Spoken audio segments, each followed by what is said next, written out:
Welcome student. Today I am going to solve question which is based on capacitor, which is frequently asked in JEE and NEET. The first question which is asked in JEE 2016, it is given on the board. The magnitude of electric field due to charge capital Q.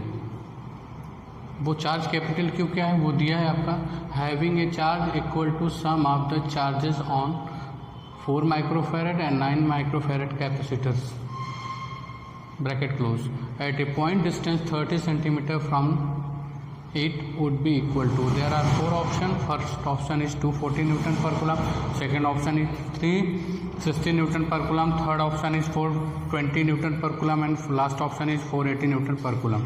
ये question है. Question का मतलब simple सा ये दिया है कि आप इस कैपेसिटर में जो चार्ज निकालोगे कौन कौन से कैपेसिटर पे, 4 माइक्रोकूलम और 9 माइक्रोकूलम पे, इस पे जो भी चार्ज निकालोगे दोनों चार्ज का सम मान लो कितना आ गया Q. उस Q से 30 मीटर डिस्टेंस पे कोई पॉइंट P है, वहाँ पे हमको क्या निकालना है, इलेक्ट्रिक फील्ड. तो सबसे पहले बात यह है कि हमको चार्ज निकालना होगा किस पे, 4 माइक्रोकूलम पे और 4 माइक्रोफैरड और 9 माइक्रोफैरड वाले कैपेसिटर पे. तो यहाँ से एक तो इलेक्ट्रिक फील्ड का फार्मूला भी आपको टेस्ट कर लिया कि हाँ Q/R² लगाने आता है, चलो. और दूसरा आपको कैपेसिटर की सर्किट अच्छे से सॉल्व करने आती है कि नहीं वो भी आपको टेस्ट कर लिया इस क्वेश्चन में. This is very important question. इसको आप लास्ट तक देख लीजिए, बहुत सारा कॉन्सेप्ट क्लियर होगा 1 by 1. ओके. नाउ कभी भी जितने भी कैपेसिटर सीरीज में पैरेलल जो भी कहीं पे लगे हुए हैं किसी भी सर्किट में, तो सबसे पहले चार्ज निकालने से पहले हमको क्या निकालना पड़ेगा, इफेक्टिव कैपेसिटेंस. क्या निकालना पड़ेगा, इफेक्टिव बेटा कैपेसिटेंस. तो सबसे पहले क्या करेंगे, ये हो जाएगा आपका 4 माइक्रोफैरड, ये तो है ही. और ये देखो ये दोनों कैसे हैं बेटा, पैरेलल में. पैरेलल में C इक्वल टू क्या होता है, C1 प्लस C2. 9 प्लस 3 कितना हो जाएगा बेटा, 12.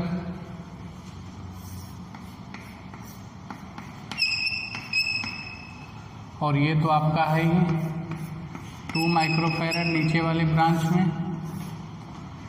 और ये बैटरी आपकी कितनी है बेटा, 8 वोल्ट की. Is that clear? ओके. अब देखना बेटा 12 माइक्रोफैरड और 12 माइक्रोफैरड दोनों क्या है आपके सीरीज कॉम्बिनेशन में. तो सीरीज में C इक्विवेलेंट इक्वल टू होता है C1 C2 upon C1 plus C2, 4 into 12 upon 4 plus 12. वही वाला फार्मूला होता है 1 upon C equal to 1 upon C1 plus 1 upon C2. तो 1 अपान C इक्वल टू करोगे तो वही आएगा बेटा 1 अपान 4 प्लस 1 अपान 12. क्लियर और नॉट. फिर एलसीएम आप लोगे 12 और तो ये आ जाएगा आपका 12, ये आ जाएगा आपका 3 plus 1 4/12. Okay.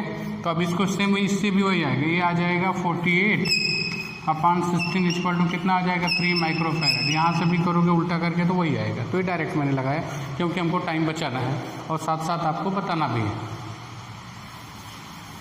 Is that clear? तो नया आपका सर्किट बन जाएगा. अब दोनों को मैंने सीरीज में जोड़ दिया, बट मिला कितना, 3 माइक्रोफैरड मिला बेटा.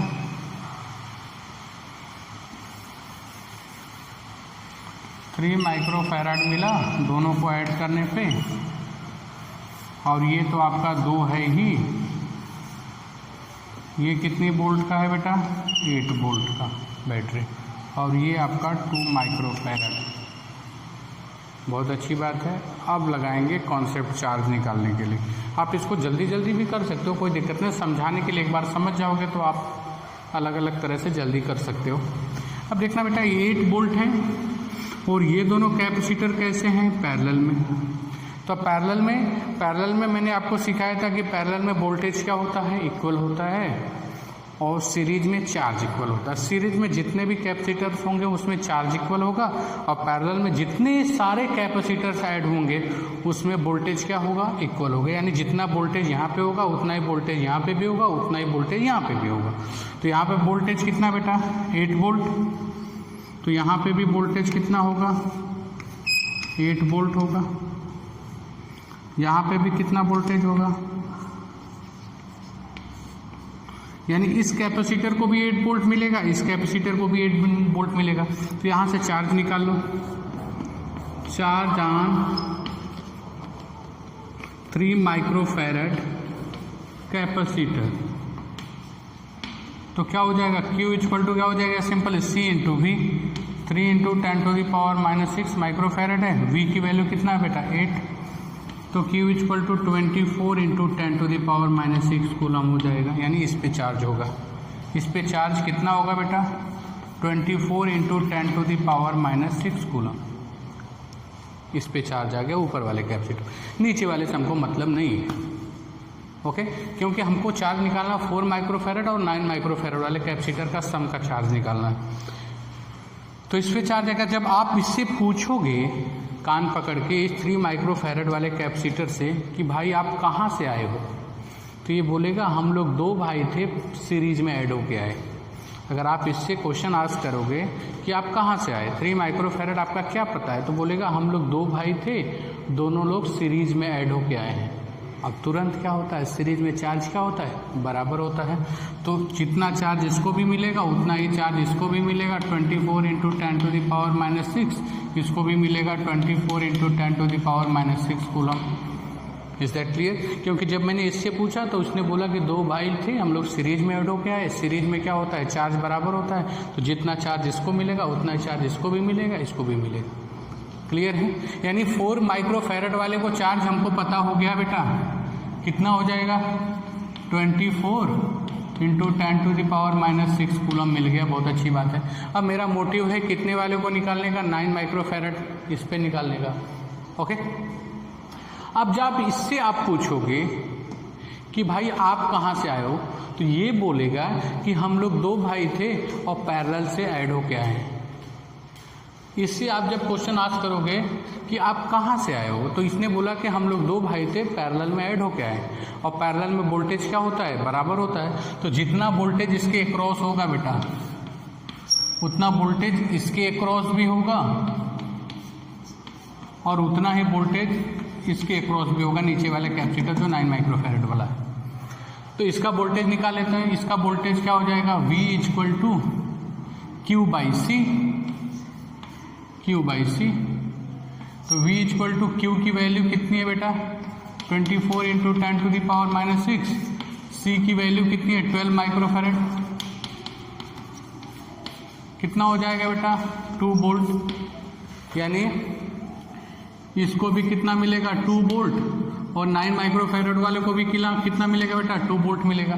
तो यहाँ से हमको चार्ज 9 माइक्रोफैरड वाले का चाहिए, क्योंकि हमको 9 माइक्रोफैरड और 4 माइक्रोफैरड वाला का चार्ज चाहिए। तो 9 माइक्रोफैरड पे चार्ज कितना हो जाएगा, चार्ज ऑन 9 माइक्रोफैरड क्या हो जाएगा बेटा, Q इक्वल टू क्या होता है, C into V. 9 into 10⁻⁻6 C हो गया, और V की वैल्यू कितना है, 2। तो Q इक्वल टू कितना हो जाएगा, 18 इंटू 10⁻⁻6 कूलम। तो यहाँ पे क्वेश्चन में उसने सिंपली पूछा है क्वेश्चन में कि what is electric field by charge Q at 30 centimetre away, 30 metre away, and the charge capital Q is the sum of the charge of 4 microfarad and 9 microfarad. तो 4 माइक्रोफैरड का charge हमको पता हो गया, 24 इंटू 10⁻⁻6। 9 माइक्रोफैरड का charge अभी निकाला मैंने, 18।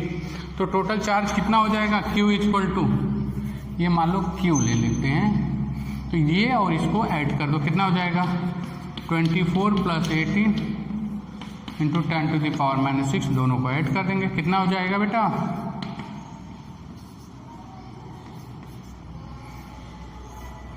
इंटू 10⁻⁻6। तो इलेक्ट्रिक फील्ड निकालना है 30 मीटर, तो आप लगा दोगे formula, E equal to KQ upon r square, यही तो पढ़ा है आपने इलेक्ट्रिक फील्ड। के की value 9 into 10 to the power 9, Q की value 42 into 10 to the power -6 upon r square, मतलब 30 का स्क्वायर कितना हो जाएगा 900। अब भाई 30 इंटू 30 करोगे 900।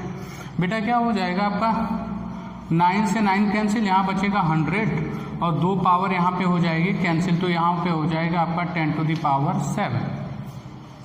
अब देखो बेटा 7 में से 6 10 बचेगा, 42 इंटू 10 इक्वल टू कितना हो जाएगा 420 newton per coulomb. Which option is correct? Which option is correct? C option is correct. Is that clear? बहुत सारी चीज़ें इस क्वेश्चन में आपको सीखने को मिली किस तरह से किसी भी कैपेसिटर पे चार्ज भी निकाल सकते हैं और सारी चीज़ भी निकाल सकते हैं। Is that clear? इसका शॉर्टकट भी फंडा होता है। अगर शॉर्टकट निकालना चाहो ना तो ये v निकालने की ज़रूरत नहीं है। अगर 9 पे निकालना होगा ना तो 9 पे अगर हमको डायरेक्ट चार्ज निकालना है तो यहाँ से टोटल चार्ज कितना जा रहा है 24 इंटू 10 टू द पावर -6। इस पे निकालना होगा तो क्या लिखोगे 9 अपान 9 प्लस 3 इंटू टोटल कितना है बेटा 24, 9 अपान 12 हो जाएगा 24 इंटू 10 टू द पावर -6, 12 2 जा 9 2 जा 18।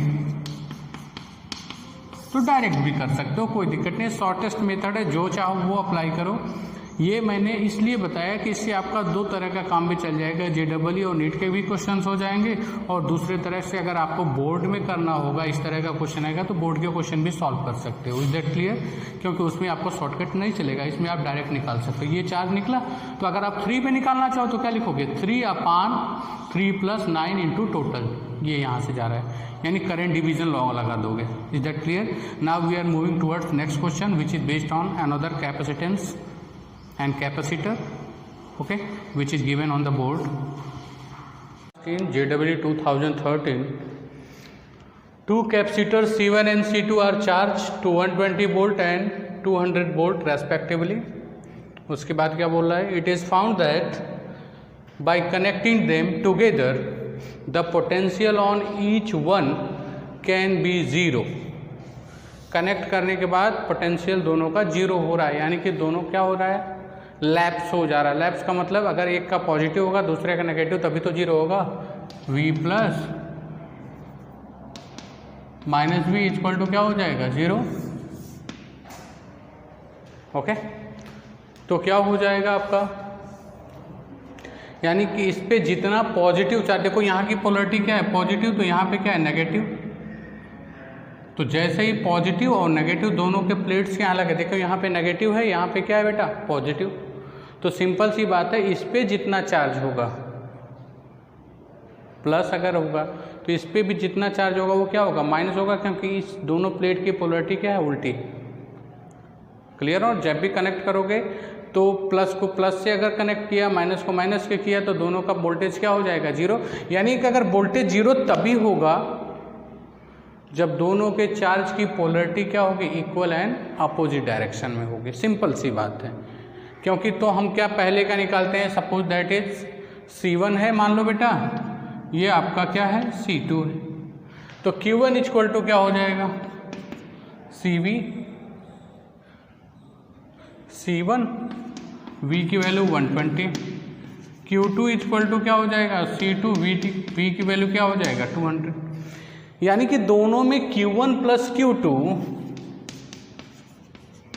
तभी 0 होगा जब इसकी वैल्यू और इसकी वैल्यू बराबर होगी, एक की वैल्यू पॉजिटिव होगी और इसकी वैल्यू क्या होगी नेगेटिव होगी। Is that clear? Is that clear? यानी एक की वैल्यू कोई तो नेगेटिव ही होगी, यानी अगर मान लो Q2 नेगेटिव है, Q1 अगर नेगेटिव तो यहाँ नेगेटिव यहाँ पे पॉजिटिव, तो दोनों केस देख लेते हैं। अगर Q1 नेगेटिव होगा तो क्या हो जाएगा, Q1 पॉजिटिव Q2 नेगेटिव होगा तो कितना हो जाएगा, Q इक्वल टू क्या होता है आपका, Q1 की वैल्यू क्या है बेटा C1 into 120, Q2 C2 into 200, cancel करो 0 को, कितना हो जाएगा 3C1 equal to 5C2। Is that clear? Which option is correct? Last option शायद आपको नहीं दिख रहा होगा, ये है 9C1 plus equal to 9C1 equal to 5C2। Is that clear? या अगर मान लीजिए आपको Q1 नेगेटिव होता तो -Q1 plus Q2 equal to क्या होना चाहिए 0, तब भी क्या होता है Q2 इक्वल टू Q1, तब भी यही ऑप्शन आता। तो which option is correct? 3C1 equal to 5C2। This is very simple questions, क्योंकि यहाँ पे पोलरिटी उल्टी थी। अगर इनको ऐड करने के बाद चलो पोलरिटी नहीं भी उल्टी होती तो यहाँ पे कंडीशन देख रहा है, it is found that by connecting them together the potential on each one can be 0। Potential कब जीरो होता है? जब एक प्लस होगा दूसरा माइनस होगा। जाहिर सी बात है, एक पे पॉजिटिव चार्ज होगा दूसरे पे नेगेटिव चार्ज होगा।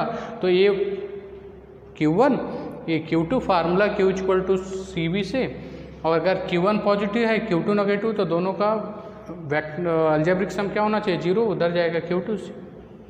Is that clear? या अगर Q1 नेगेटिव है Q2 positive, same option। Is that clear? Now we are moving towards next question which is given on the board।